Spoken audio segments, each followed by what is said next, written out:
Globalization is about to collapse. Here's why. What is globalization? The car you drive is a perfect example of the global economy's interconnectedness as a result of globalization. Its production requires a complex network of suppliers, manufacturers, and distributors spread across multiple countries. Every component of the car, from the engine to the tires, was most likely manufactured in a different location. These parts are then shipped across borders to be assembled in the final product in another country, often one with lower labor costs or specialized expertise. This process enables manufacturers to benefit from cost savings and gain access to specialized inputs that may not be available domestically. The finished vehicle is then transported across borders to its final destination market, where it is sold to customers who may reside in yet another country. This entire process involves a complex web of trade relationships, regulations, and infrastructure that enables the production and distribution of goods on a global scale through safe shipping lanes. Globalization has improved people's lives and lifted more people out of poverty than any other system in history. People all over the world now have easy access to more goods at lower prices, but all of this could be coming to an end. This video is sourced from Peter Zeihan's book, The End of the World is Just the Beginning.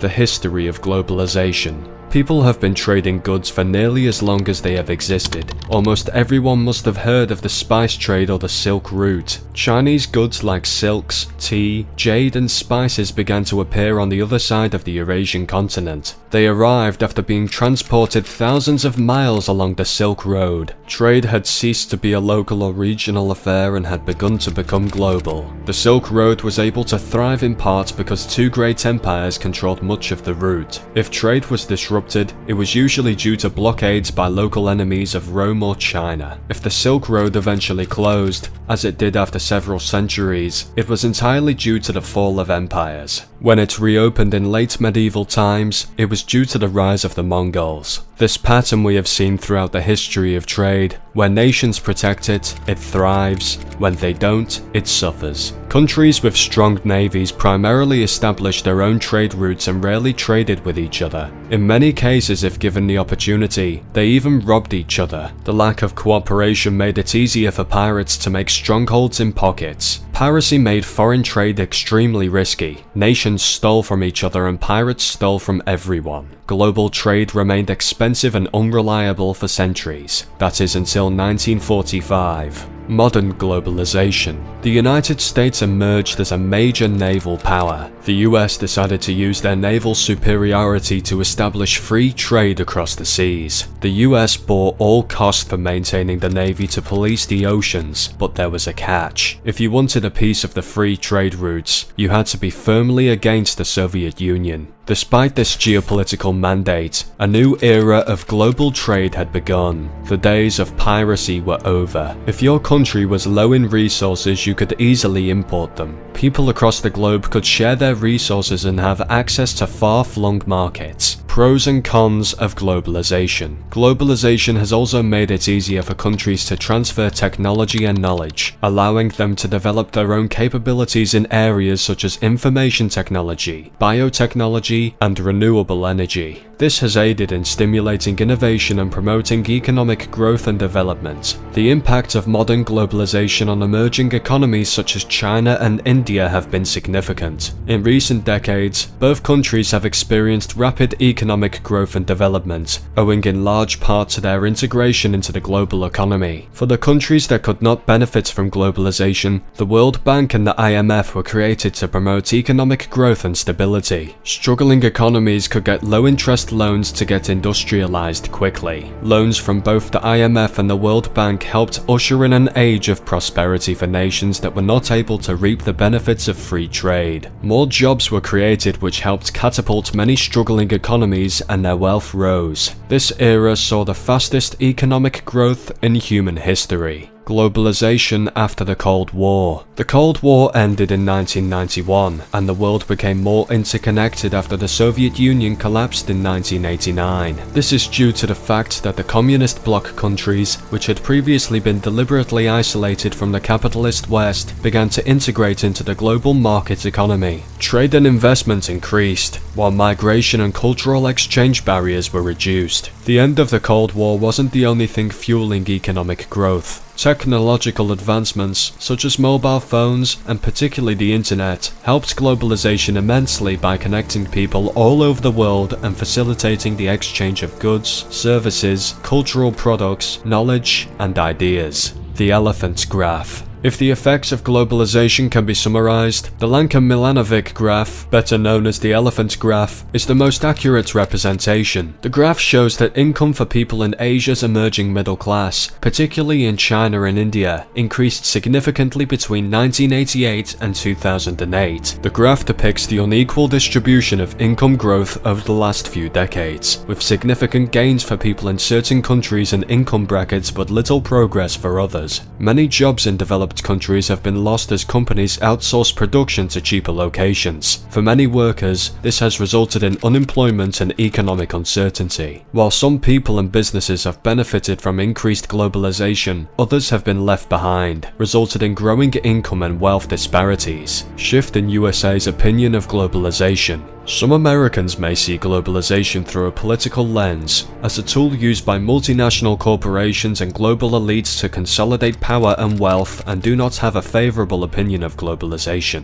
In general, political affiliation, economic status, and cultural background are likely to influence attitudes towards globalization in the United States. The general frustration of the American voters could be felt in the 2016 election when Donald Trump won the election. Trump was a vocal opponent of the Trans-Pacific Partnership, TPP, during his presidential campaign, and withdrew from the agreement just days after taking office in January 2017. Trump claimed that the TPP was a bad deal for American workers and businesses, resulting in job losses and lower wages. He also criticized the TPP for failing to include safeguards to protect American workers and industries from unfair competition from countries with lower labor and environmental standards. The fractures in globalization and its fragility. Globalization might have survived political critique, but it wasn't as effective as recovering from the impact of the COVID. The COVID-19 pandemic has had a significant impact on globalization, disrupting many aspects of global trade, travel, and economic integration. The pandemic has disrupted supply chains, trade flows, and the movement of goods and people across borders. The increase in protective measures implemented by many countries has been one of the most significant effects of the pandemic on globalization. In an effort to slow the spread of the virus, governments around the world have implemented trade barriers and restrictions on people's movement, resulting in a reduction in international trade and travel. The COVID-19 pandemic has highlighted the fragility of global supply chains, and there are numerous examples of how disruptions in one part of the supply chain can have far-reaching consequences across the entire system. One example is the scarcity of personal protective equipment, PPE, in many countries during the pandemic's early stages. As healthcare workers and other essential workers needed protective gear to stay safe while treating COVID-19 patients, global demand for PPE skyrocketed. However, many countries relied on imports for their PPE supplies, and as borders closed and transportation became more difficult,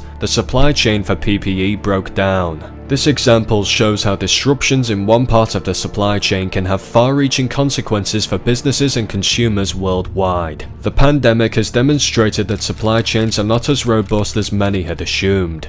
Geopolitical pressures on globalization. Political instability and conflict can disrupt global trade and investment, as well as cause investors and businesses to lose confidence. Tensions between countries or regions can also lead to a breakdown in international cooperation and trade, as well as a reduction in cross-border investment and movement of people. This can lead to global economic fragmentation and lower economic growth. The Ukrainian conflict and US-China tensions are prime examples and pose the most serious threats to the global economy in 2023 and beyond. Russia's invasion of Ukraine has quickly inflated energy and food prices, causing cost problems for businesses and skyrocketing living costs for consumers in 2022. Population collapse. The era of population-driven economic growth is ending because the working-age population will grow more slowly or even decline in most developed countries. The social and economic consequences of an aging population are becoming increasingly clear in many industrialized countries around the world. With populations in North America, Western Europe, and Japan aging faster than ever before, policymakers face a number of interconnected issues, including a decline in the working-age population, rising healthcare costs, costs, unsustainable pension commitments, and shifting demand drivers in the economy. These issues have the potential to significantly undermine the high standard of living enjoyed by many advanced economies.